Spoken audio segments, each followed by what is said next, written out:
How we doing, everybody? Yes, we are a little bit late. No, Ken, We not feeding apologise. flamingos.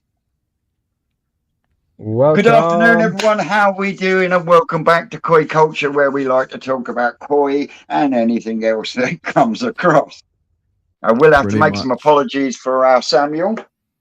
Yep. Samuel can't make it because he is actually on his way to hospital at the moment because his daughter has hurt her hand quite badly. So, yeah, Samuel sadly cannot join us today. Sid will be dropping in and out because Sid is actually caught up in a massive traffic jam at the moment on his way home from a couple of jobs that he's been doing. Some of the stuff he's been doing has been really good. How are we doing, Sid? All good here, Vince. I've just gotten done with very long days. Can you hear me? Yep, we can hear you. Yep, can hear you. Okay, so I just got done with 2 very long days where we're trying to get that big waterfall done. Yep. And so by as of today evening, it is finally done, guys. The Yes. water's been in for a couple of days. The fish went in today. So far, it's been a success. There are no leaks. The waterfall is significant and sufficient as per the client's requests. So we're going home successful, boys. Oh, wicked. So are we going to see a video about that on your channel? Yep. I think there's gonna be a couple of shots that are up already, just to kind of give you a heads up, and then I'll do a long form reveal video a little later. I didn't really expect it to be this successful. Oh, there's the signal. As his signal drop. Sid's stuck in a major traffic jam at the moment. I'm going to ping up our first comment for today. I think Sid's getting told off. You're going to lose me now. I'm going into a tunnel. All right, mate. Well, if you drop in and out, that's not a problem. But you've not only done the waterfall job, you've also been converting a jacuzzi.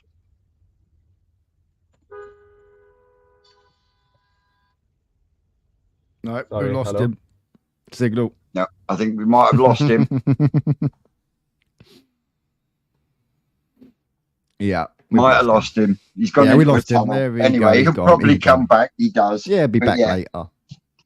Sid's been a busy boy this week, and yeah, he's not the only one. So I hear you've been doing more at your place, Shane. I have been, yes. So we did run out of timber at the end on the last window. We've only got half a window frame built, but we do have the other 3 made. I believe Pops is going to bring home some perspex that is heavily cleaned from when they had, obviously, at the shop, you'd have the COVID screens. Yeah. So he's got a load of the perspex left over out the back from when they had their screen. So he's going to bring that home and we're going to see how it cuts, whether it cuts okay or whether it cracks. So we're going to see how that does. Best thing I've found for cutting any type of plastic is actually using a metal blade. Yeah, Dad's got one of these. It's a little pencil, but it's got the diamond edge on it. And you can just literally just run it straight through it, and it just cuts it sweetly. Nice. Because obviously he used to be in the windscreen in the windscreen business. So when he was on like call outs late at night, if he had to go to a customer's house or whatever where their door glass has been smashed or something like that, and they can't get a glass until a couple of days, he would have gone out, cut the perspex, and just put a perspex one in there just to protect them. Yeah. So, yeah, he knows exactly how to cut the perspex. He's done it for like 30 odd years. Yeah, so, I found cutting any type of plastic, if you use a metal cutting bit, because you've got such a finer tooth on the blade, and also is to turn your speed down on whatever cutting. Yeah. If you're using a jigsaw, turn your speed down, because then it stops that heating up so much and then melting behind it as you. Yeah, I know what you mean. I know what you mean. Used to just blaze through it, but when you get to the end and it's supposed to fall apart, it flaps because you've gone through It's so melted fast, and then it's it heated the sealed blade up, itself. and it's melted itself as you've gone through it. Yeah, you've basically plastic welded it as you've cut it. But Yeah. so I'm just hopefully, I'm two conversations going at the moment. So yeah, hopefully we'll get that windows cut fitted tomorrow. Yeah. We have got the last pack, fingers crossed, the last pack of the metal sheets, which will do the sides. So does that mean that the greenhouse is down now, does it? No, the greenhouse will be coming down. Obviously, with that storm we had, it blew the top window out on the greenhouse. But instead of repairing it and doing it like that, I've left it slightly open so that it could just slowly, gradually bring the temps down into the pond, well, into the swimming pool. So therefore, when I then come to just to like climatize them to the outside temperature, so that I can then go and remove the greenhouse and not worry about that sudden temperature drop spike, like that drop. Yeah, definitely. So hopefully, I'll be able to take the greenhouse down now, get the sides on, and then we'll work out what we're going to do with the side windows. Well, not windows, but covers. And then with the roof, we're not going to go plastic. We're going to just put wooden sheets down and we're going to felt it because of all the trees above us. Because we've got a lot of overhanging trees and things like that. Looking back on the hindsight of it is if we get another bad storm and branches break and they fall on the koi house, it's going to puncture the plastic if I use the plastic sheeting. So it makes more sense to have like a marine ply roof on it and then just felt it. So plus it makes it a little bit more easier as well when I come to put in my T5 lights and things like that in there as well. Yeah. So it's all starting to come to fruition now. Yeah, it's all coming to fruition now. So good. Sorry, yes, Dino, it's definitely a fair comment. Fair comment on the roof. 2 seconds, mate. Yeah, no worries, mate. I'll just carry on with chat. I don't know how I'm going to be able So how are we doing, chat? How are we doing? Happy Sunday. 2 seconds, please.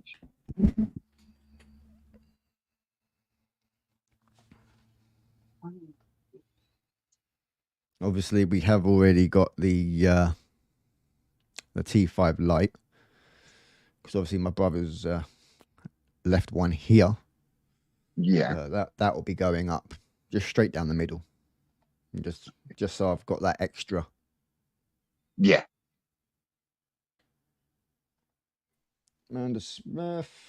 Oh, there we go. He's here. Double vision. Hang on.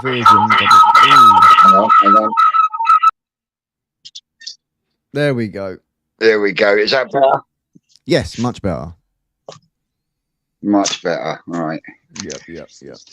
Can you check my channel, please, darling? Make sure I'm still live on my channel now because I've just come off that device onto this one. No, it's done through here, Vince. So you should still be live, mate. All right. Let me get this. Sorry, folks. Because I've had it before. Obviously, when my internet dropped completely, I thought, oh my god, don't tell me I've just shut everybody's channel off. But I went through checking everybody's channels and they were still running. It stays live until we press that button to say end. Oh, life around the koi pond. How you doing? Busy? Oh, it looks so small now.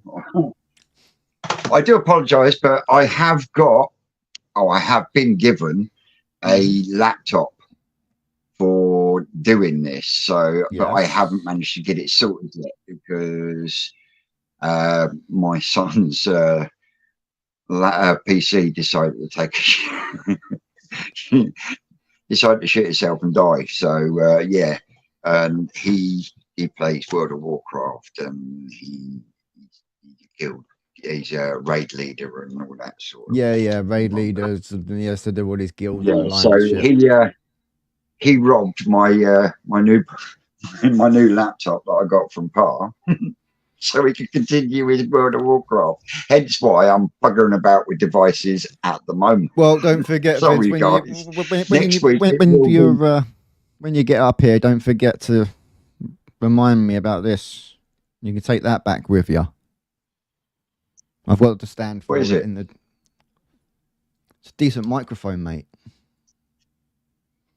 Oh, right, yeah. Oh, I wondered what you were waving Yes, at me then. it's a I was going decent to say, was it microphone. vibrate?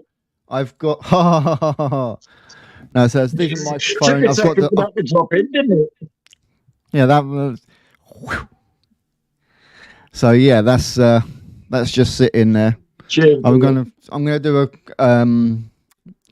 like just a normal firmware update. Make sure everything's all up to date on it, because yeah, if not, then we'll have to go with the condenser, which is this one. But either way, there's a microphone here I'll for tell you you. what. I'm at the moment. It looks like I'm looking at Space Kennedy Central, because on the phone you get what you're looking at, and then you get your comments. Now Yes. I've got two little pictures here, and then I've got pictures underneath me. I've got right down this side, and I'm like, yeah, that's the difference when you go from a phone to the tablet. It's the same. What you see on the tablet is basically what you'll see on the laptop, basically. In effect. oh, on the laptop, in effect. Amanda asked a good question. Where are we?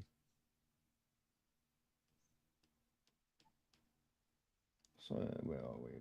Amanda said, afternoon, I'm going to do a PP dip on some of my koi.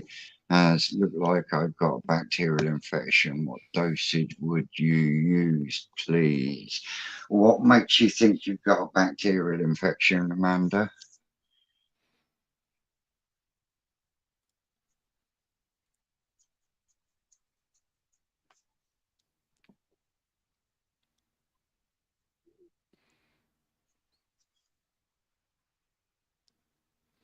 Out the gutter.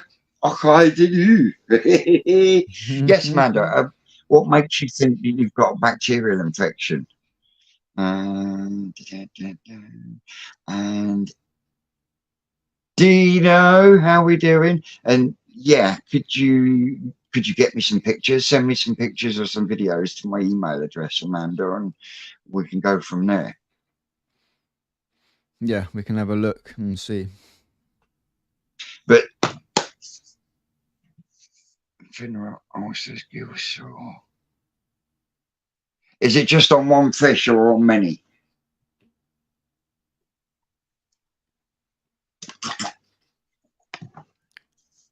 What are you thinking? Whether it's a bowl PP or whether it's a PP for the whole lot?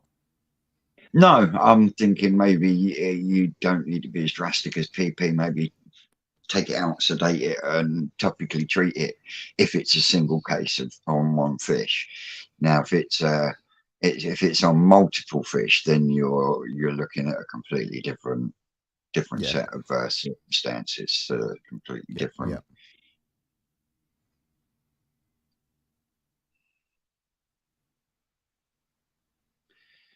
Well, life around the koi pond. How do I show it? Ah, there it is.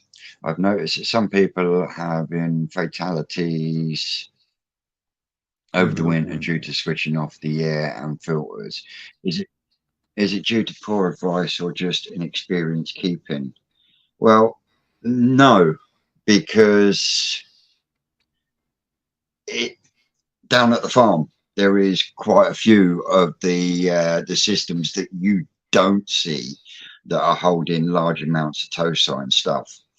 As soon as the temperature dropped below a certain temperature, all the boys went up and switched off all the filtration, because a lot of it, the filtration is very much like my one on the IBC tank. And you know what happened with the IBC tank. Yep, It, it the temperature freezes and plummeted that then much. And I mean, that spray bar is a 2-inch spray bar, and yep. it has 8 and 10 mil holes in it. Hmm. Now, those holes froze up, and then all the water pissed out the top of the bio bin. And when I Yeah, came overflowed. down, I was just looking at a mountain of ice and about 6 inches of water. Now, the reason for that was because it is an open top shower. And of course, Yes. what happened was where the water was hitting the media at the top, that was Hmm. freezing, but it was slowly building up, and it built up to a point where it just froze the whole lot. So yeah, but let's get back to Amanda. Yep. Lost 6 weeks, 3 more. Treating for 2 weeks. What have you been treating with? And why didn't you get in touch with me sooner?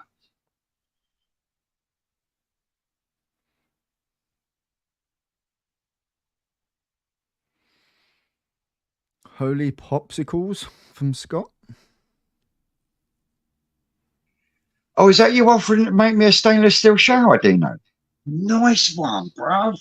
Dino, I'll have one as well, mate. Because if memory serves, the stainless steel shower that Dino is actually running on his pond, he actually made himself. Nice, nice. Nice. See, But yeah, there is a that's an reason. interesting thing because all we've got to get is actually some more gas for the welder. Yeah, Technically, I but could give the old man a project. you can't MIG welding stainless steel is hard, isn't it? It's very difficult. I think you need to TIG weld for stainless steel. Possibly, yeah. Amanda's saying malachite green, salt at 0.3. She's also got some Virkon that that possibly could be used. I wouldn't, not at this moment in time, not if you've got salt and malachite. I'm surprised, yeah, malachite green, you're not so bad, as long as you haven't got formaldehyde or formalin in there, because that will turn the salt toxic. Send me some photos and some videos, Amanda, to my email address. And what I'll do, Sweet Peas, I'll give you my number, and then we can chat over the phone. It'll be a lot easier. Yeah. Failing that, down with Telegram, and we can video conversation in, and I can actually see what's going on and how things are set. All right, is that all right? Hope so. We've got a message from Dino. So, what would you do? A See if we can backy get river, or make a multi bay, or buy a multi bay? Are you talking about for your pond, Dino? Because if you're talking about your pond, then I would just bang another stainless steel shower next to the one you've got. Yes, he's talking about his. Is it you're pump feeding from there to an easy pod, if I'm not wrong, and then for that's going into there, and then you're pumping from another pump up over the shower. Yes.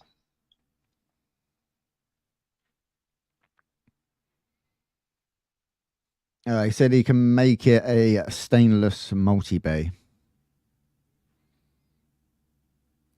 You could make a stainless steel mold if you could, then yeah, I don't see why you wouldn't.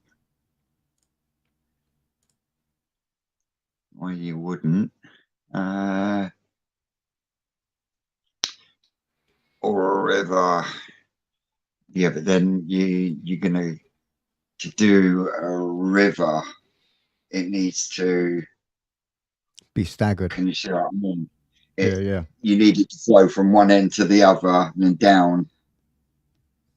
Very much like Adam Julian. Mm-hmm. Koi channel. Yes. He Yeah. has one on his indoor tank, Yeah.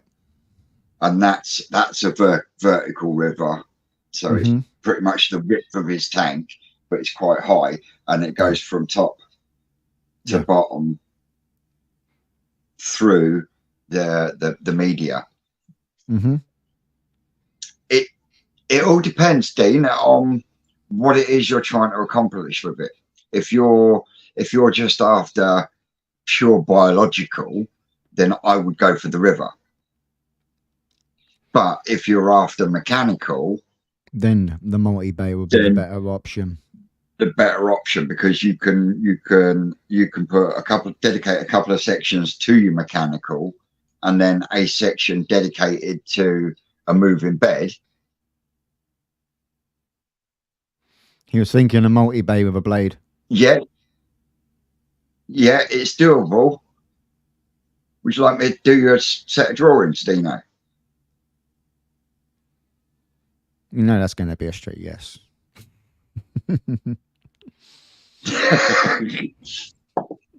You've got a set of drawings as well, haven't you? Haven't you, Shane? I have, yes. And there's a little hidden framework sitting just over in the cupboard, ready for to be put into the koi house by the IBC. Now, I'll be totally honest, Dino. Now, if it was me, what I would do is I would actually dig a hole next to your pond. I would then gravity feed the easy pod from a retro bottom drain, and then pump up over your shower, and then put some kind of skimmer in your pond, and then run that through your multi-bay with a blade on it. Morning, Stubbsy. Hey, Stubbsy, my big lug nut. How was the temperature over there today then, Chris? You had a whiteout a week or so ago. And we do have other people from across the seas with us. I did notice that Chris was in from Sweet Acres Koi Farm, and Maureen from Keith's Koi Haven. Morning, ladies. Shane did put a link in the comments. I'll put another one in. If someone wanted to come and join us from overseas or in the UK, if you want to come and join us, it's welcome aboard. But yeah, going back to where we started, you finished, and you're at most of the point where you're finished with your construction. Yes. So it's going to be asking me to come up in a week or two's time to sort out some pipe work. Yeah, I've got to work it all out, what I've got. I think at the moment I've only got most of the 4-inch. I haven't got any of the 1.5 yet. Right. But I can -4. get the bottom part done. Yeah. -4 in Oshawa, Ontario, Canada. Ooh. Yeah, fuck that. Yeah, fuck that. That's too cold. So you're at a point where you can't do much anymore now, and things are just absolutely manic for me at the moment. What I've got going on here, and what we've got going on down at New Forest as well.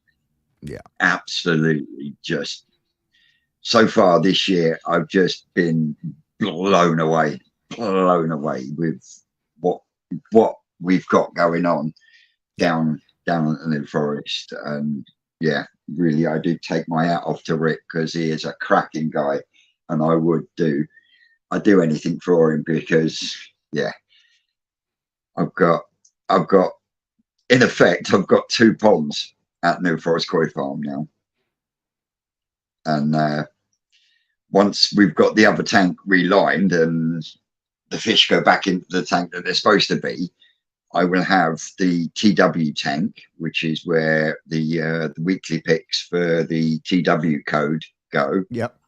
They will have their own 2 seconds.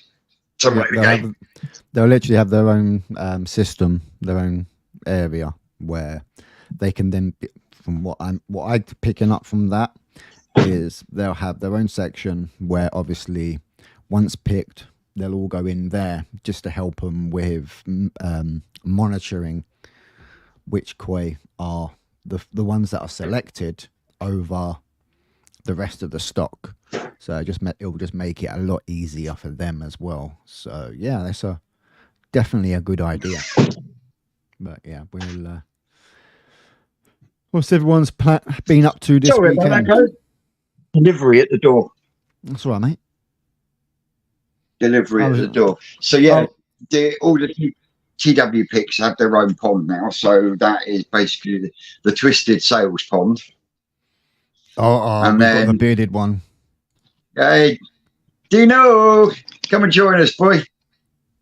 How you doing, lad? Turn your phone landscape. Turn your phone. There we go. That's better.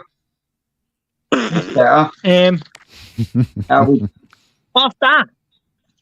Coming across here. And then going back in there by all them weirdos. Well, what I would do... Because I've only got that. You see that? There, yeah. I'm getting rid of that pressure. Yeah, right there. I'm getting rid of that pressure. So I'm just going to go with 10,000 to that. But I want to come off that. Yeah. And then go to something here and then go back in there. Do you know what I mean? Well, if you wanted to come off the waist on there to come into something here. And then go back in here. Just for extra. Because they've only got... How many litres did you get a K1 in that? Get quite a bit in there. So yeah. You get quite a bit in there. But I've got an idea. Yes, you could. I just think if I want to grow these bigger, I'm going to need more, aren't I? Yeah. Yeah, definitely. Definitely. But you know what I mean? There is a way. There is a way that you could gravity feed a multi-bay from your easy pod in the position that it's in, and then still have a blade on the end. I've already started forming a picture up here, boy. These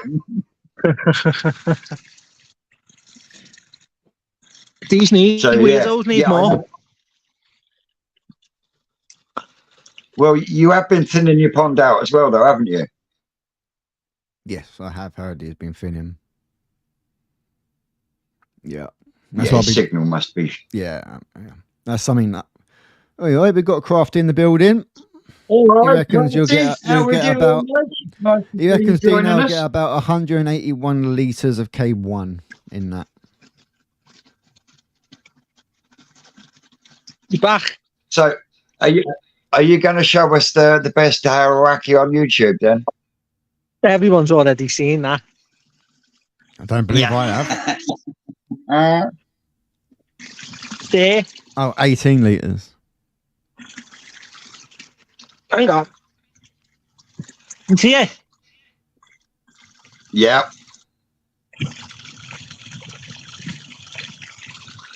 Yeah, that's looking lovely, boy.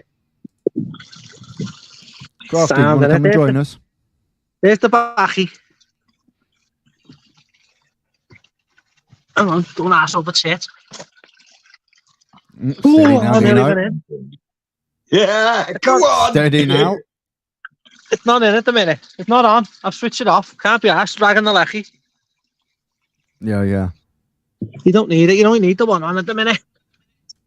Yeah, they don't need it at the moment because that was one of the things I was getting to is these temperatures and the lower temperatures, air in the pond isn't as necessary as it would normally be in the summer because the cooler the water, the more oxygen it holds. Yep. So, that's why a lot of people turn off bottom drains and so forth like that. See, I have mine with the air stones. I've still got my air stones running, but it's more of the principle along the lines of keeping that top moving. So when we get in the cold temperatures and everywhere's freezing, just to stop that, I just have the air running just to peace of mind that they're not going to freeze over. Oh yeah, definitely. But if the top was to freeze over, it's not really going to do them any harm. No, of course not. It's just You know, I mean, look at Stubbsy. I mean, he's got a couple of inches of ice on the top of his pond. Yeah. He's got some big fish in that pond as well. Oh yeah, he's got some absolute stunners in there. Yeah. Right, in a bit. Yep, in a bit, Dino. Yours, Dino. I'll do your drawing, boy. All right, mate. What do you mean, Bless Stubbsy? him. Now you're thinking more like a Canadian. What I running think the he was air talking stone? to you about your air pump. Yeah. Yeah.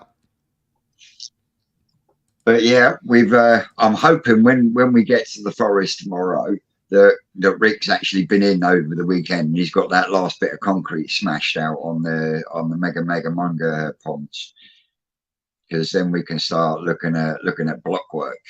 But if it's a day like we've got today, tomorrow, then I reckon there could be a good chance of that cover going over the top of the brood tunnel. Yeah, I can't see why there can't. But there shouldn't be, because as you say, today there's not much wind. It's been lovely in Clements. The thing is, the slightest of breeze in the wrong direction. Oh, I know. It becomes an absolute living nightmare. I mean, when we did the Mega Munga tunnel, I mean, that went across quite easily, but the actual framework for the polytunnel itself, the hoops, they're not overly high. Whereas with the brood tunnel, the width is about another 6 foot wider. Yeah. And there's at least another 4 or 5 foot on top. And I mean, to get to the actual centre bar, we have to use it's called a Youngman, but it's like a thing boarding they put between scaffolding that they can walk on. It's like an aluminium frame with a wood at the top. Well, we actually use one of them and 2 4-inch pieces of polystyrene. So that and an extra 8 inches of lift, just so you can reach the top. So yeah, it's gonna take all 5 of us to get it over. Definitely. And ideally, it could do with an extra couple of people, because when we did the MMM tunnel, we had a bit of a gust, and at one point, while Rick was trying to clamp everything down, both myself and Rocket Boy were actually kneeling down, pinning the thing to the floor because it was trying to lift up. And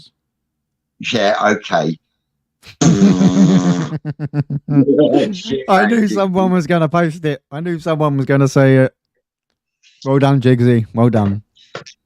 But yeah, I think that is gonna be one of the main priorities, because they open on the 1st of March. So the shop becomes open. I mean, the shop at the moment is actually shut to customers, and over the last few weeks we've lost count of the amount of people who come in wanting to buy fish and food, and we're like, they're not open. But people are still coming round, so it can't be a bad thing. Can't be a bad thing. They'll just be waiting for them to open to then get in through the doors to actually get what they need to get. Yeah, and not only has he got to get the brood tunnel got to be done and sorted, the hatcheries have all got to be emptied, relined, and sterilised, ready for the spawnings. There is still so much work they need to get done. The problems with the harvesting and the fact that some fucking scrote nicked their quad really kicked them in the bollocks, and really did knock them back by a good 6 weeks at least. You know, and other than the fact that we love going down there, we love. I mean, and the fact that they treat us like a member of family when we're down there, and it is great, but they really do need that extra extra pair of hands, because otherwise they would really be struggling around about this time now. So yeah, they are really appreciative of Yeah, definitely agree. down there and volunteer and help down there. And I don't get me wrong, we get good deals on fish and stuff like that as well. But it's if I could afford to move closer, you would. You know, it would. It for me, it would be a no-brainer. Yeah, exactly. You know, especially with the fact that we've now got our own pond in a polytunnel. Yep. On a koi farm. For fish that we're going to try and create, so we can call it a twisted koi. Yeah. Koi variety, something new. And good morning, Lex. Just that on its own, you know, wow. You know, we're talking Mark Gardner League. Yeah, exactly. You know, so talking about fish with New Forest. So I got a question. Yeah. If you've already placed an order and you've already paid for delivery, yeah, what's the size on the box for the amount? So say you've already got 25 to 27 cm there. Yeah. What would you still be able to put one or Yes. Yeah. Yes. Okay. Right, there is. I've got my eye on a couple there, but I want to make sure that I can pull it in with the box for delivery, ready for. Well, just to be sure, with a bit of belt and braces, all you got to do, pick up the phone tomorrow morning, ring them up in the morning, speak to Carl, and say, look, I've got this. Or I mean, I haven't seen him in the comments yet, but Tony from Farm or Koi, he's got at least 4 or 5 fish sat there that are waiting for him. I know he's bought a couple of Sankeys from the TW codes. Ooh, okay, nice. Yes. He has asked me to get a bit of video of them, but at the moment, you got no hope, because it's that tank is absolutely full with the all the fish from the corner tank. You know, before you go outside to the back area, you've got that big tank on the right hand side, next to the stairs. Well, that is empty at the moment, because all the contents of are in the TW pond, because that needs relining, and I think that is going to be one of the jobs that Carl would like me to do tomorrow, especially after the speed that the small one went up. Liner wise, when I put the new liner in, he genuinely couldn't get over how quick it all went in, and I've got it all nice, and it's gonna look sweet once I've got the fish back in there, because there is hardly any creases. Well, you know what I'm like with me fucking OCD. Yeah, you're OCD. And when I'm there, I actually do a bit of video and I show you the difference between one and the other. And Carl actually admitted he hates doing fucking liners. Jigsy, I completely agree with you, buddy. Tony can't help himself. Oh yes, definitely.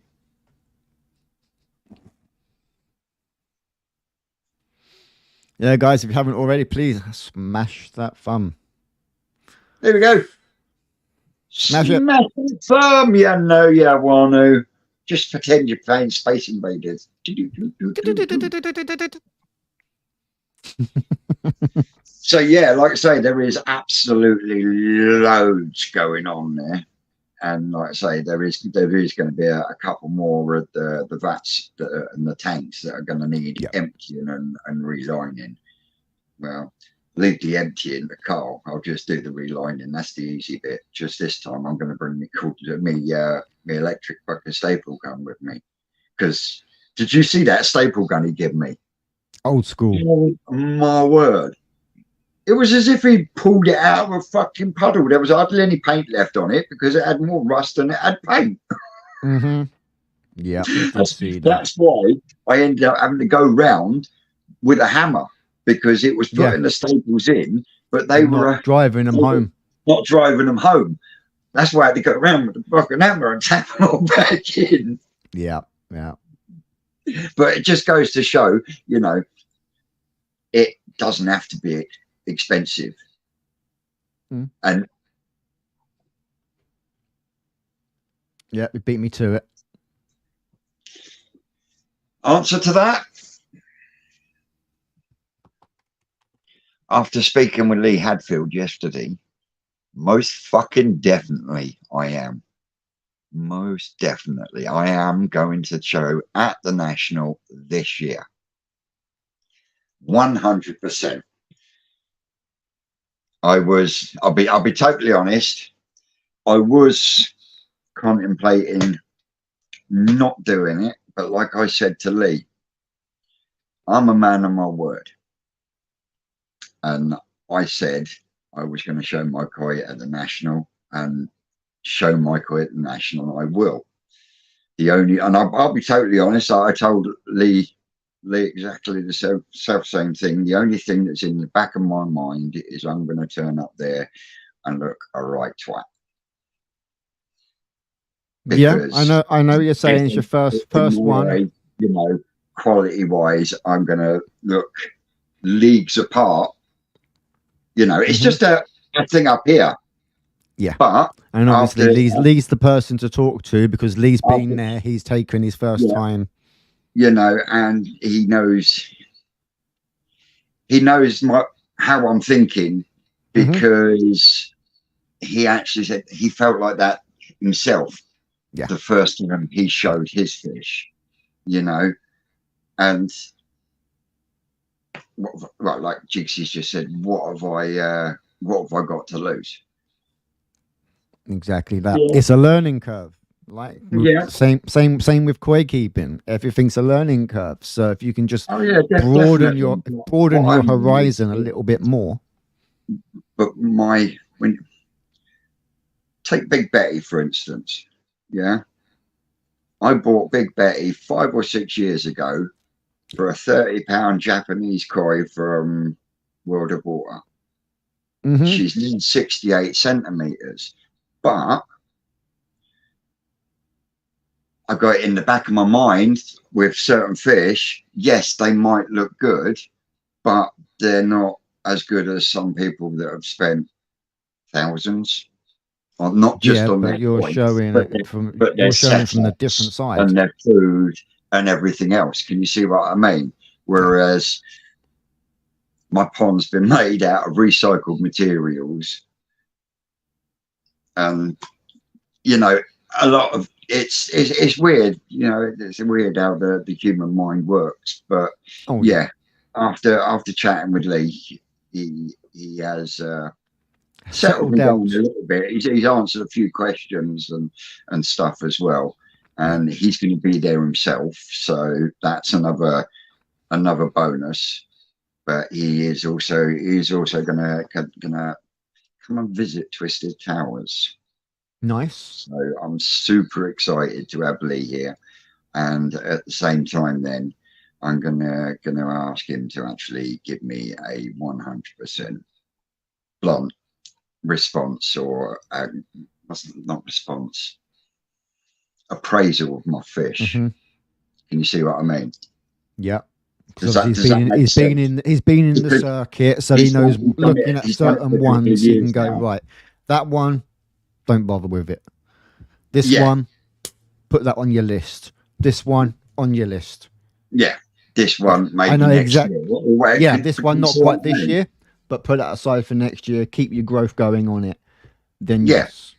I know exactly where you're coming from. Exactly where you're coming from. Oh, don't you worry, Andy. I'm not knocking it, and I'm definitely going to try it. Definitely going to try it. And can we try and get the ban lifted so you can actually come to the National and actually look at me? Yes, Andy. Try and get it. Try and get that lifted. Try and get it lifted. Just don't go backstage again. Yeah.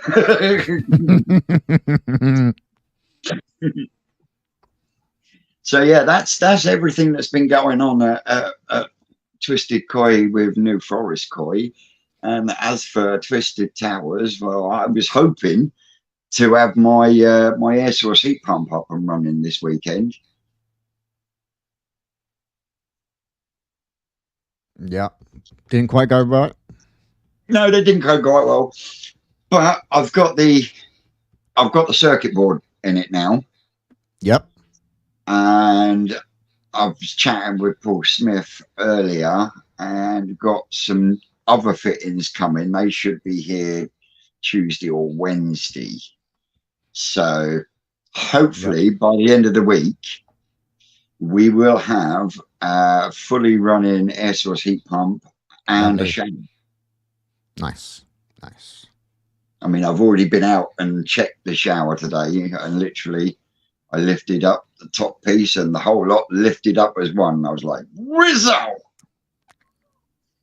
And I've been watching that shower with a little bit of interest, because obviously you've got yours on the go on tank. Well, there's nothing to say that I can't run like a little bit taller, because obviously being in the koi house, I'll have that more space. Yeah. But for the IBC. Yeah. On a separate pump, opposed to the as well as the airlift. Yeah, like pretty much like what I'm going to be having there. Yeah. But yeah.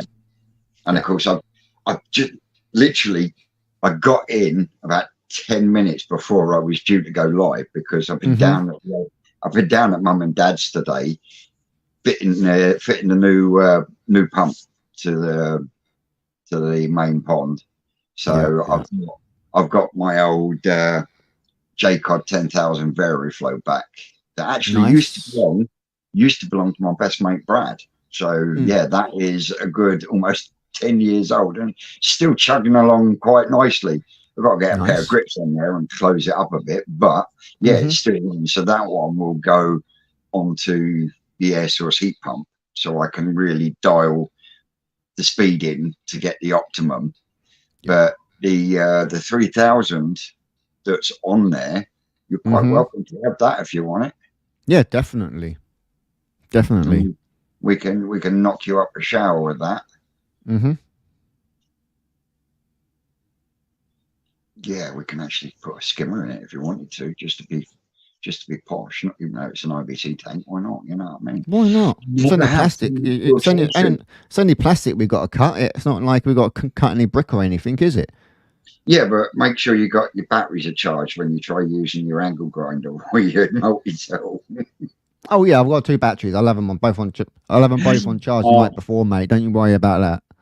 I had it the other week when I took me tools up to the forest when we were using the angle grinder, cutting up metal and stuff. And I had about 4 batteries with me, and each one went. The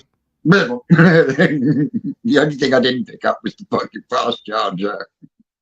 Yeah, well, the only thing that when I come to cutting the cage on the IBC, obviously being out the front, I didn't have enough cable at that time. Batteries were all dead, so yeah, that's why I ended up getting the diamond blade on the old hacksaw, and I just took the diamond blade hacksaw to it. But unfortunately, someone mentioned something, so I kind of, as my hand went like that. Oh yeah, you had a little boo boo, didn't you? Yes, I had a little boo boo. Went straight through, and all I literally felt it smooth as butter, and then all of a sudden that little grip, and I'm like, you pull that away. A diagonal cross across there, where I was working on a Land Rover, helping a mate cleaning up. It's gone zip, and I've gone, fuck.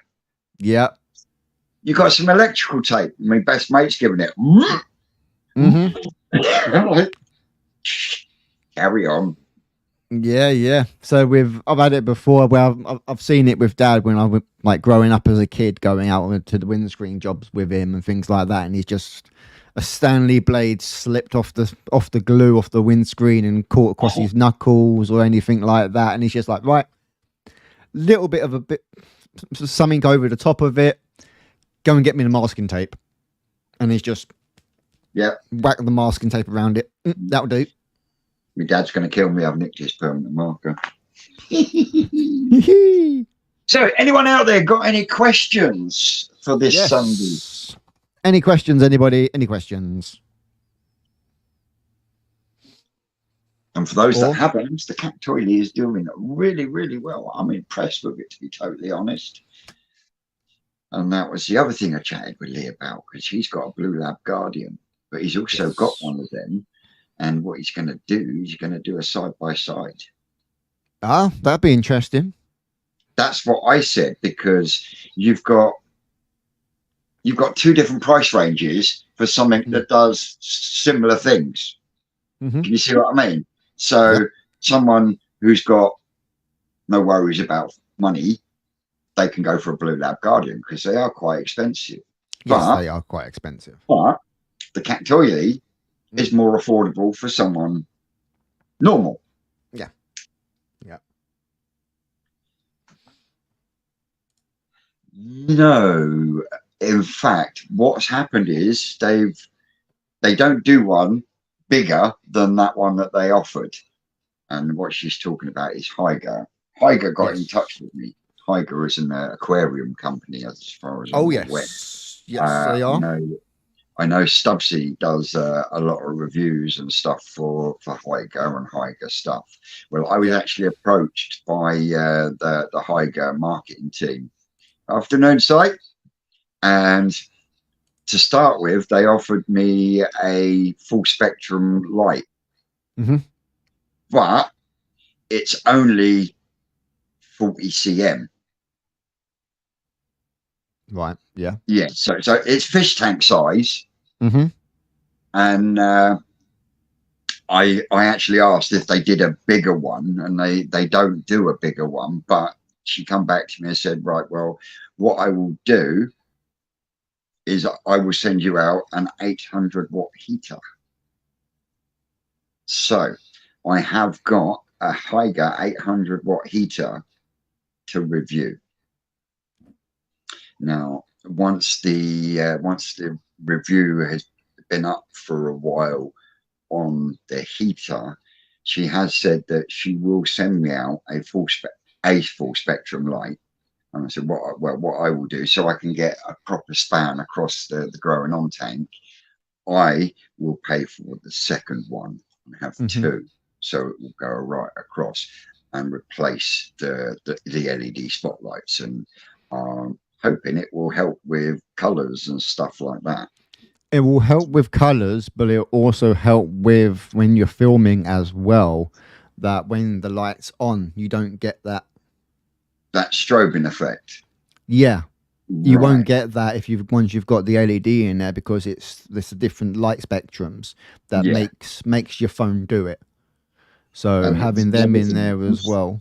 Once the air source heat pump is up and running and the temperature goes up, well, before the temperature starts climbing, I will be going through the growing on tank, and I will be evicting quite a few. And the reason for that is I want to move a couple from the tow side tank across and get them on the food. Hence why all the extra filtration. So Amanda's asked, what is our opinions on sleeves? On sieves? Civvies. You mean sieves?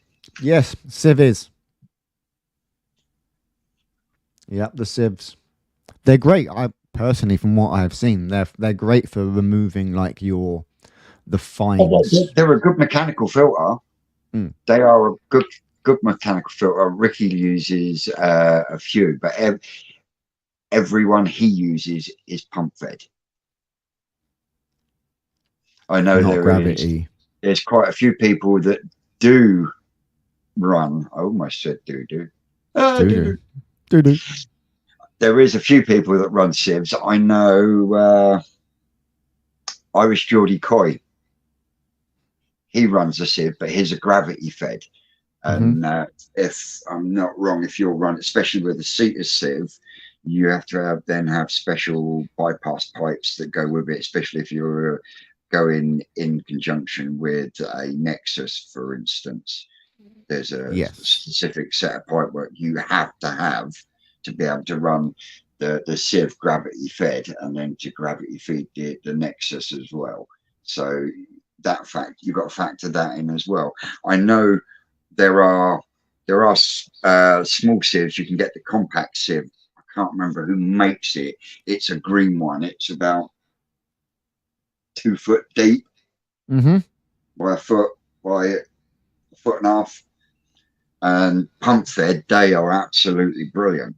So if you had a biochamber, it'd be perfect for putting in front of that as a mechanical. So yeah, they are good in the right scenario. Yeah, I understand what you're saying there, Simon. Really, in a lot of aspects, the Cactoilia is aimed mainly at the aquarium market, I would say. But at the same time, knowing your pH level on a constant, I think is good. And like I said, the other reason why I took the 7-in-1 was because I've got the ORP, the ozone generator, which I'm contemplating taking off the growing on tank. What, moving it to the main pond? Because so, I think Aquaforte do one.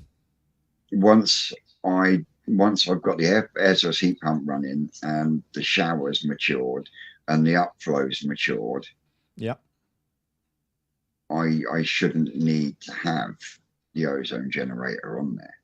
No, because the bio capacity in the filtration will handle the load that it is put on it then. So I wouldn't need to have the ozone generator on there to give it that extra. Can you see what I mean? Oh yeah, I know exactly what you mean. So yeah, I will probably end up putting that on the main pond, just to give the main pond just a little bit of an edge. So yeah, there's still quite a few changes to come to Twisted Towers, but I'm slowly dialing it in. I am actually contemplating closing off the top of the shower, taking the plants out and literally filling up with media and just closing it off. And then I was thinking that maybe, making some kind of a little lid for it, putting a bit of king, that's what I'm thinking. Some of the thinner Kingspan over the top of the lid, even. Well, if I do that, if I take the plants out and I fill it up with media, I can relocate the spray bar to the center. I can sit it lower and then put a lid on top of it then. Yeah. Because I shouldn't really need, I mean, I like to have the plants in at least one filter, because I do believe it helps with nitrates. Yeah. Phosphates. Yes. But when you look at it, I've got a mixture of media in the upflow. I've got a ton of Helix 13 in the biochamber. The bottom tier is chock full of flow core. And the top tier has got a layer of flow core, then a layer of alpha grog, and there is going to get a big chunk more of alpha grog chucked in there. And for a 250 gallon IBC tank, I think that is absolutely ample. Yeah. See, at the moment, like when it comes to, I decided to put in there. Can you see what I mean? Yeah, I know exactly where you're coming from. So like sitting in storage, and it is just sitting in storage here at the moment. So what I was thinking about the shower is I've got 15 kilo of alpha grog sealed. Yeah. I've got a sheet of jet matting and things like that. So yeah, there's definitely a couple of things in there that can be used easily, as that extra. Yeah. I was thinking, Yeah. well, I bought it, and I was thinking like, oh yeah, I could do this, I could do that. I bought it, and it's just been sitting in the back of the shed. But now that the koi house is being built, it's getting to the point where, okay, so I could do this and then reuse what I've already got in storage. Yeah. Because it was at that point where it was just after when we had that no one could get alpha grog point. And as soon as I saw it come up, I was like, yoink, 15 kilos. Thank you very much. Yoink. Yoink. I'll take that. I'll have it. Good. So have we got any questions out there? Let's have a butchers. We've got one there from Dazzle Koi. Is there a date on the fry grow on? The grow show with a difference that will be spawn independent. We are going to try and get that spawning done in the first round. So we're looking at sort of like April, May, because it will literally be 3 weeks after they've hatched and they're just coming off of the brine shrimp and they're going on to a very fine crumb. Mm-hmm. That's when we will start. Okay. And everyone will start exactly the same, because every box will be exactly the same. It will be 200. There'll be slightly more than 200 just to accommodate for anything that might keel over on its way to you. But you will have in there, you will have your 200 fry and you will have some food. And then you've got from then until the 1st of November to do your best to grow on them fish.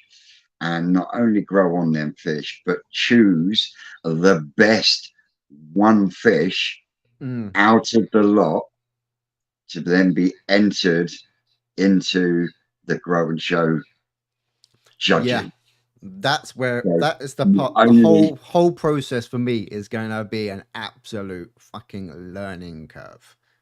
Yep, because everyone's going to be starting. Even myself and Rick. It'll be a bag, food. It'll go into whatever body of water they go into, and that's where we will go from there. So not only have you got to grow and raise them so that you don't get deformities, flared gills, all this sort of thing, but once they start getting to a size where you can start making, you're the one that has then got to say, right, I don't want that one, don't want that one, don't want that one, that one's, because to get the best out of it, you are going to need to thin them down. Oh yeah, definitely. The more you take out, the better the ones that are left are going to grow. But this is where the fun comes in. Everyone's eye is different. Mm-hmm.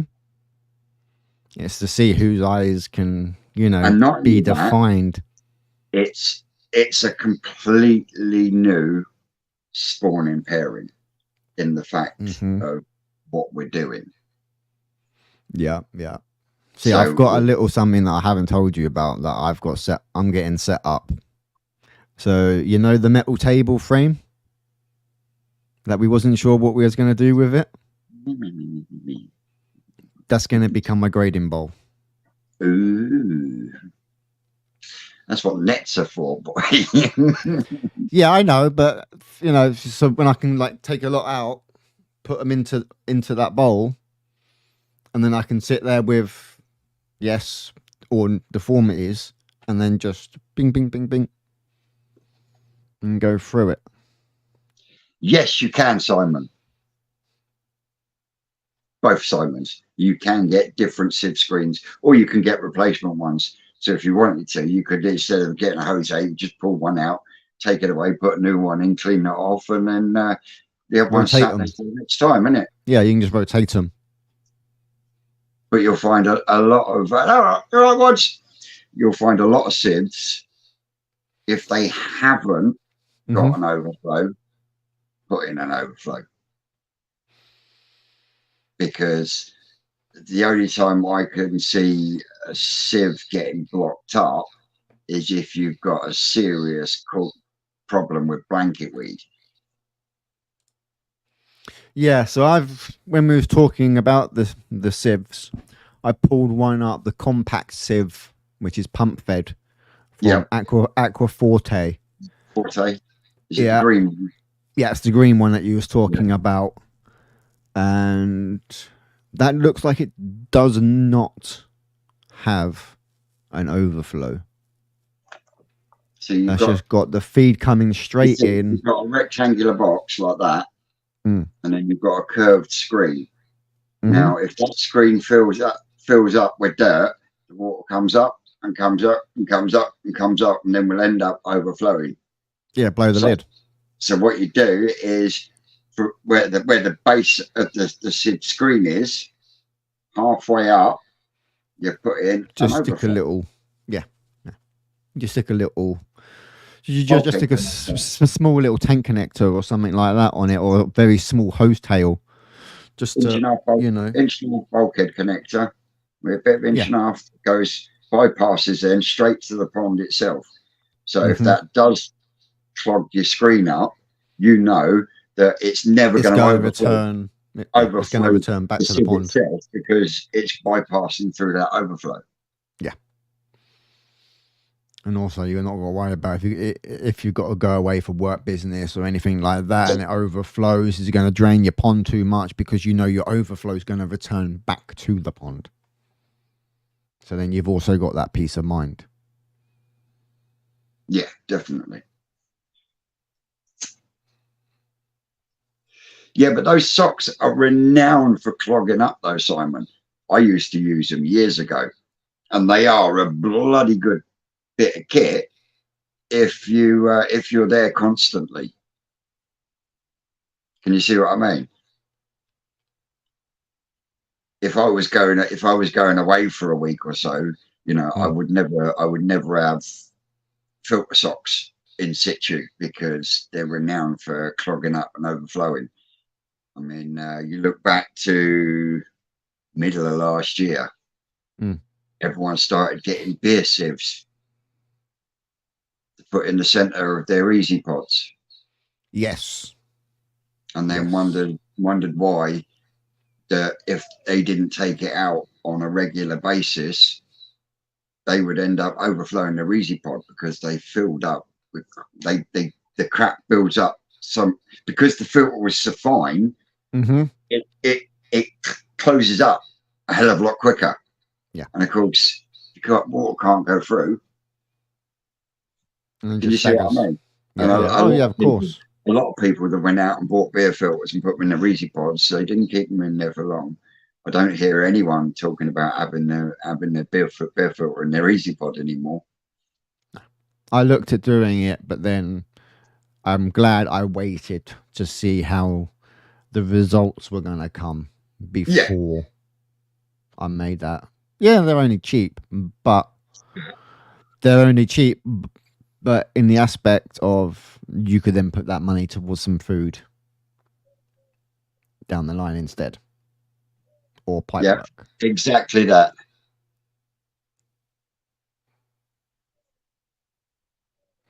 Gave up on socks on the aquarium. Cheers, Ken. Take care, bro. Yep, take care, Ken. Cheers for stopping in, buddy. Have a good day. Especially as it's -4 out there. Rather you than me. Oh, rather you than me. And yeah, Dave, I definitely keep them hot drinks. Yeah, that's why I don't like or don't advise people to use filter socks anymore. So what do you mean by filter socks, for those that don't know? It's basically, let me get rid of that comment. It's basically most of the time, it's very much like a beer filter in the fact that it's got a solid plastic ring.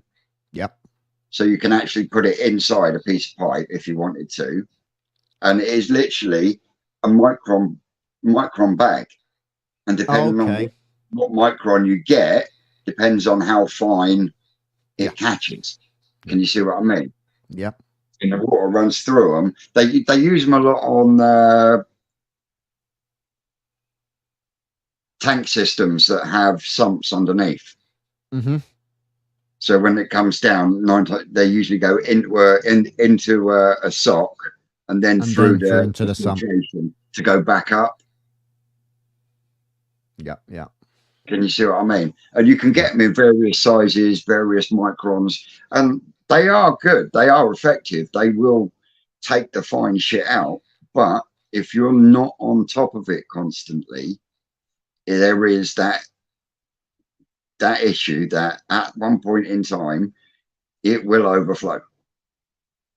Yeah, and exactly. As you say, if it's in a tank and it overflows, then you're looking at wet floor inside, and you've got lino or laminate flooring. In a fish tank situation, if you're running a sump tank, which is another tank that's got the same amount of water as the top tank, if those socks start overflowing, then you're just pumping your water out of your fish tank. It's basically because it's overflowing. Yeah. Can you see what I mean? And like Jigsaw's just said, they do work really well. But you have to be on top of them, right on right. 100%.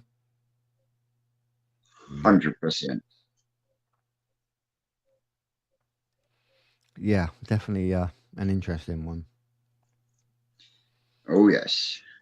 So that's just one of them things, isn't it? You're going to have to work on your balance on what time scales work best for you, because obviously you could have some fish that don't produce that much waste, where you could clean it like, say, once week and a half. Yeah, I did. Yeah, or you've got your koi in them. Waste than a tank full of fucking koi, that's for sure. Because koi are dirty animals. Oh, they are. And I'm finding that out. I'm finding that out more so now that we've got the tank grow on, which I have got a new siphon for, which actually connects to the taps. Because you've got the temperature up 26 degrees. You're feeding them 8 to 10 times a day. And filters on fry, they get shitty really quick. Oh yeah, every 2 days I'm cleaning mine. Every 2 days. 9 times out of 10, it's a really horrible, browny, snotty, slimy colour. It comes out of your filters. It's weird. Yeah, it is weird. And it is absolutely gross. And if you don't keep on top of it, that's when you start looking at problems in gill flaring, body deformities, because of high ammonia levels and this, that, and the other. It can cause the old gill flaps to bend out, etc., etc. So the rolled gills. So yeah, there is a couple of them though that are getting little bellies on them, proper good little bellies on them. You don't want too much of a belly on them. Oh no, not. I mean, on the fry, if you're feeding brine shrimp, you can actually see when they're full because their stomach color changes. It goes like a brownie color. It's mad. But yeah, that's something I will be setting up.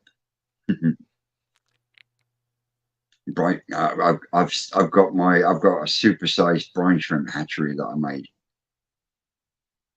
You know, the big 5 litre water jugs, containers with the handles. Yep, I know the ones you mean. I'm just pulling my bag of odd sorts. Two supersized brine shrimp hatcheries, so I've always got a batch on the go. What are you doing? I think I've got one in here. You know, it's impossible to give yourself a blowjob. You do know that, don't you? Ha ha ha!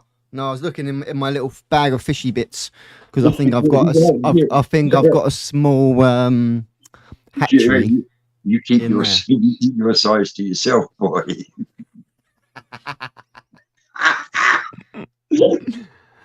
No, great.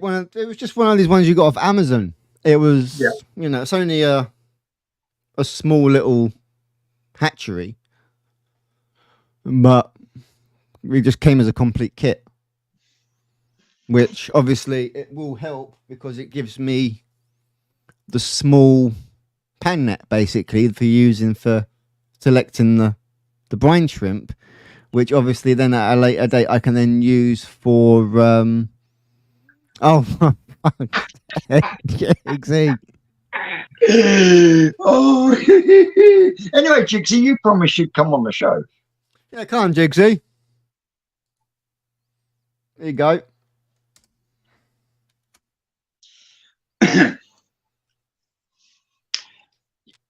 As for Dave, right, what they do is they decide which ones they're going to have, and they'll set up 2 pools. And to start with, what they'll do is a day beforehand, they'll put the males in the pools with all the spawning brushes, and then late in the afternoon, when they want things to kick off, when the temperatures are everything where they want to be, they will then add the females. Once they actually start the action, and when I mean by starting the action, when the female is actually starting to spit out eggs, the female then gets taken out, then gets put into a bowl of sedate, gets sedated, her belly gets dried completely, and then she gets released of all of her eggs into a bag or bags, depending on what males he wants to put with that female.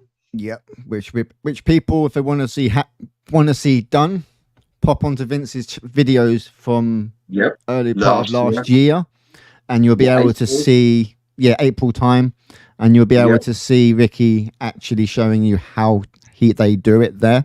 So if you want to actually see that footage before the season comes on. But we will be recording it this year. We will be recording it this year, especially the ground show with a difference spawning. So that is going to be the Mark Gardner Red Kajaku and a kin shower. So a metallic shower. You know, I like a metallic. Yeah. So there should be a good variety of fish that come out. Yep. Nope, don't change food at all, mate. I think if anything, it will be a slight temperature drop to start them off once they go into, because reason I say that is because when I did my spawning here, I actually sprayed the top of the pond late in the evening, which then dropped the temperature slightly, and then they kicked off. Yeah, I've seen a lot of people do that when they come to doing their spawns and they want to set them. They'll literally, as the temperature's dropping a little bit, hose pipe out and just give them a little mist over the top. Bring the temperature up to where they want it, because what they'll do is they'll chuck a couple of aquarium heaters in just to take it up that little bit. And then they'll drop the temperature slightly by doing a water change, which then kicks them off.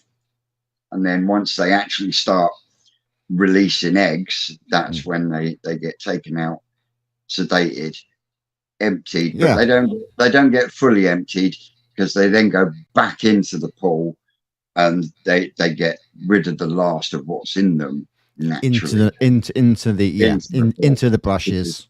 Literally all that happens then is those brushes are taken out and they got cleaned off and sterilized. They don't keep the eggs that are left, because you never know what's going to come out of it, you know what I mean? So the pond itself gets emptied, gets sterilized, ready for the next batch to start again.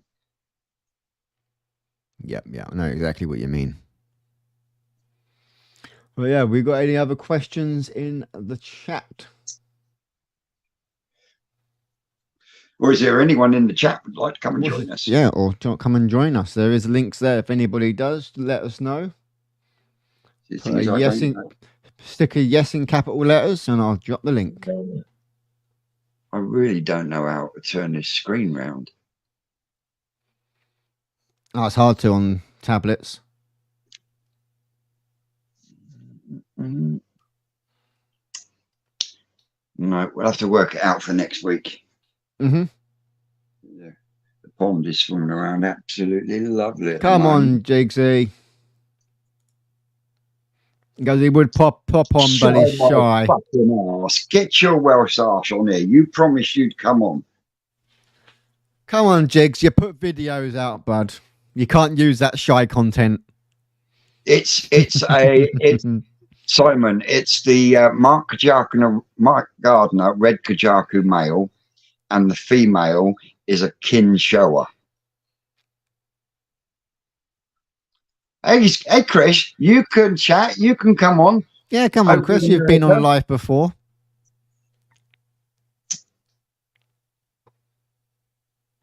We could possibly even get Maureen on if she wanted to come and join us one week. Yeah, quite welcome to. Oh, shit. I know what I forgot to do. Did you forget to read some? I've got an email to answer. Hopefully, we'll have another international guest. And they're not in the chat. No. And I think I've got an idea, and I'll say my thoughts at the end. But I've sent a few emails out also, and I'm waiting on responses from across different ponds. Nigel. Yeah, Simon. What we're hoping for is to consolidate the sumi a lot more on the Kinshawa side. So what I mean by that is the sumi that is the Matsubamon, which is your Robin. We're hoping to get some of that sumi into the sumi of the Kinshawa to stop that sumi dropping back when they go in a blue bowl. Because this is one problem that you get with metallic showers, metallic Sankis, anything like that. As soon as you put them in a blue bowl, the sumi tends to drop back. It's really crazy. So the plan is to try and consolidate that, but at the same time get something new by mixing it with the Kajaku, because they've both got really good belly qualities. Yeah. Also, I know there's Japanese breeders out there that have bred Goshki showers. I know. I've got one swimming around in the Tosai tank. In fact, I'm sat here looking at it right now. So you never know. We could create a Kajaku shower. How long after bleaching an IBC is it safe? You've refilled it twice. You should be fine, mate. Yeah. I'll say if you've got a jet wash, just give it a blast with that. Blast through with a pressure washer, and you should be absolutely golden. Hey, Hillsy, how we doing? Thanks for joining. How we doing, Hillsy? Welcome in. And we do have somebody coming to join us, I believe. Yes, Dave. The Grand Show with a difference. The spawning for the Fry Challenge will be the Mark Kajaku red male, Mark Gardner red Kajaku male, and the female, I can't remember the breeder, it's a Kin Shower, and she is absolutely gorgeous. I did say I wanted to get some more showers, and that's going to be a good way of getting them. You never know. Might end up with some Kage showers. Yeah. That would be nice. That was my first thing. was. Oh, she can't see the link on your page. I don't know how to do it though.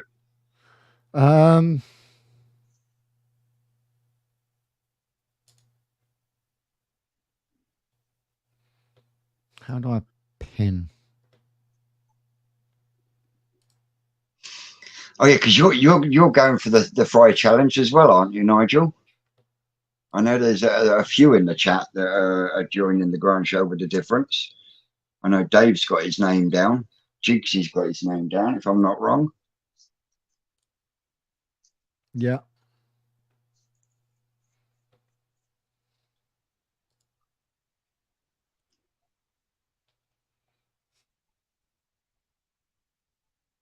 Simon's in, yes, he is. But yeah, if we could get some nice Cargay showers, or they'd be Cargay kin showers actually, because both varieties are metallic. Yeah. Sweet. Yep, Daz's Koi. And guys, he's only got 2 shorts out at the moment, but please go across to Daz's Koi and give him a subscribe and give him some encouragement. This is the gentleman that sent me the mug that said inspired by the Twisted One. Daz, thank you. So hop across, everyone. Give Daz some encouragement. Give him a subscribe. And he's going to do some more videos.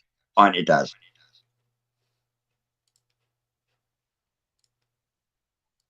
Tell you what we'll do. Yep. As Dave, well. you've got as much chance as everyone else because at 3 weeks old, they're unselected. Absolutely unselected. So you could end up with a show-winning fish. But like I said, it's all down to the individual. Husbandry, eye, everything. So that's then, you know, it's just another thing that Rick's come up with that I believe is groundbreaking. I mean, last year he done it by putting to the YouTube community, what would you like me to spawn? Yeah. Yep. Name me a breeder, a koi breeder that would do that, other than Rick, because it's been done, because we done it last year. And the top 5% that are in the polytunnel are looking absolutely sweet. And I really can't wait to see how they come out when they come out of the mud pond this year, because they'll be going straight into the mud pond this year for colour and growth. And I really can't wait for them to come out of the mud ponds, because there is some stunning fish there, definitely. And then to turn around and say, right, we're going to do this spawning. You know, it's just sometimes I struggle to keep up with stuff that goes on in Rick's head that he comes up with, you know, and yeah, I'm just so humbled and honoured to actually be a part of it. Looks like Shane's frozen. No, I'm here. No, for fuck's sake. No, I was trying to see if I could quickly work out how to get the pinned message, and it looks like it's something that I've got to set up at the beginning. Oh, right, okay. Cracking idea. I was moaning the other day I can't get access to anything that hasn't been sorted 4 times. Mate, New Forest Koi Farm always sell unselected fry. Mm-hmm. I've got 2 or 3 Calico Kajaku from unselected fry, and they are cracking. I mean, you look at not Psycho Sid, but Chris, let me try a new one. You know the Harawaki you had off me, Shane? Yeah, Nancy. Yeah. Well, yep. She was from New Forest Koi Farm unselected fry. In fact, you remember the 2-week-old fry I had in the bow front fish tank in the porch here? Yeah. Yeah, well, she was even from that. She was from that spawning. She was from them. Those fry, and she is. I think she might, in the right conditions, outgrow Betty. But like I say, before she left here, she was 2 years old, and she was already in 50 cm. Now Betty is 6 or 7 years old, and she's 68. Mm-hmm. So. Oh yes. And she definitely strips plants. Oh yeah, she'll do that. Mm-hmm. Oh yeah, she was very good at that. Yeah, pretty much decimated the lily. I was constantly pulling out the lilies out of it.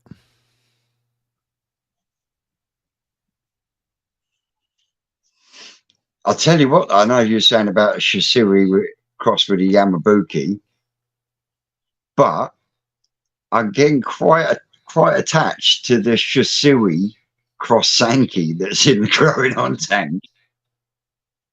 It's a weird cross, but I'll tell you what, once that gets bigger and that Sumi settles down, with that blue contrast and the red, the blue underneath and the red across the bottom, it's definitely going to be an eye-catching fish. Oh, it's definitely going to be a weird and wonderful. Oh yeah, definitely. I like you know me. I love being weird and wonderful. Yep, definitely. Can't see why it's not showing on the channels. Let me have a check on mine. If not, we'll get it sorted for next week, and then more people can come and join us. Oh yeah, definitely. I'm gonna have to rearrange these cushions. I think I've killed the fucking sponge. So they're all showing on my, when I've gone onto my channel, they're all showing there.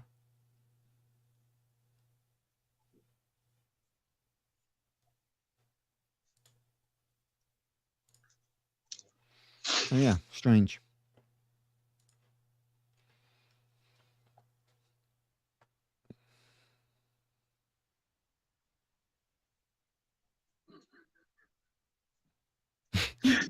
Oh, Dino cracks me up. Well, guys, I think we've rattled and waffled on for long enough. Yeah, I think we've actually gone a little bit longer than normal, I believe. Yeah. If there's no more comments or no more questions, then I think what we will do is we will wrap this one up for today. Oh, Jigsy, don't be daft. Settle your nerves. Definitely join next. Oh, come on, Jigs. We're at it. Yes, Lisa, technology, huh? Yeah, that's why Shane's here and he's still not bloody good at it. Cheers, Nigel. So, yeah, we do apologise that Samuel's not here, but we do hope that his daughter comes out of the hospital well and she hasn't broken anything or done too much damage. And as for Sid will definitely be back next week. Well, as you saw, he's stuck in traffic. But for me, thank you very much for joining, ladies and gentlemen. I've been Twisted Koi. He's been Hertz Koi. And we will catch you same place, same time, next Sunday. Catch you later, guys. Yep. Take care, everybody. Enjoy the rest of your day. And yeah, hopefully the week coming, no pond problems. So we'll catch you all, as we say, we'll catch you all next week. Until then, guys, keep an eye on the channels. Obviously, we'll be putting out plenty more during the week as well. So you might see more questions from the previous week's videos that you want to ask us come the next Sunday. Yes. So, yeah. Take care, guys. See you soon.